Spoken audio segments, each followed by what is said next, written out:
പുതുമോടിയിൽ തിരുവേഗപ്പുറ പഞ്ചായത്തിലെ അമ്മാട്ടിക്കുളം നവീകരണം പൂർത്തിയാക്കി നാടിന് സമർപ്പിച്ചു. 20 ലക്ഷം രൂപ ചെലവഴിച്ചാണ് കുളത്തിന്റെ നവീകരണം പൂർത്തിയാക്കിയത്.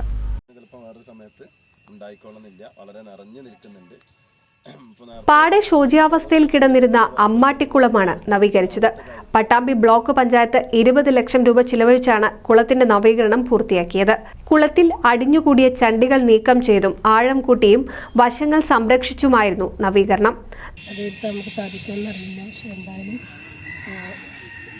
അതിനോടനുബന്ധിച്ച് നമുക്ക് ചെയ്യാൻ പറ്റുകയാണെങ്കിൽ നമുക്ക് ചെയ്യാമെന്ന് മാത്രമാണ് പറയാനുള്ളത്. എന്തായാലും നമുക്കറിയാം, നമ്മുടെ നാട്ടിലിപ്പോൾ പണ്ടത്തെ പോലെയല്ല. പണ്ട് നമുക്ക് എല്ലാ കുട്ടികൾക്കും നമ്മളെ അമ്മമാരൊക്കെ കുളത്തിലേക്ക് പോകുമ്പോൾ കുട്ടികൾക്കൊക്കെ നീന്തൽ അറിയാവുന്ന ഒരവസ്ഥ പണ്ടൊക്കെ ഉണ്ടായിരുന്നു.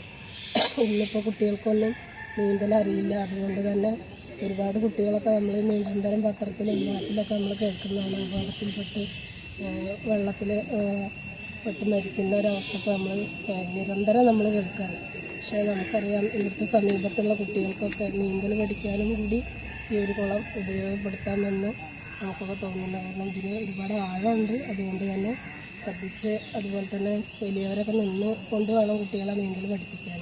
കാരണം ആഴമുള്ള കുളമാണ്. ഞാൻ ഇതിൻ്റെ അടി കണ്ടിട്ടില്ല, പക്ഷേ 18ഓളം സ്റ്റെപ്പ് ഉണ്ടെന്നൊക്കെ പറയുമ്പോൾ ഇതിന് എത്രത്തോളം ആഴമുണ്ടെന്ന് നമുക്ക് മനസ്സിലാക്കാൻ സാധിക്കും. എന്തായാലും നവീകരണം പൂർത്തിയായ കുളത്തിന്റെ ഉദ്ഘാടനം പട്ടാമ്പി ബ്ലോക്ക് പഞ്ചായത്ത് പ്രസിഡന്റ് ഗീതാ മണികണ്ഠൻ നിർവഹിച്ചു. പഞ്ചായത്ത് പ്രസിഡന്റ് കെ അസീസ് അധ്യക്ഷനായി.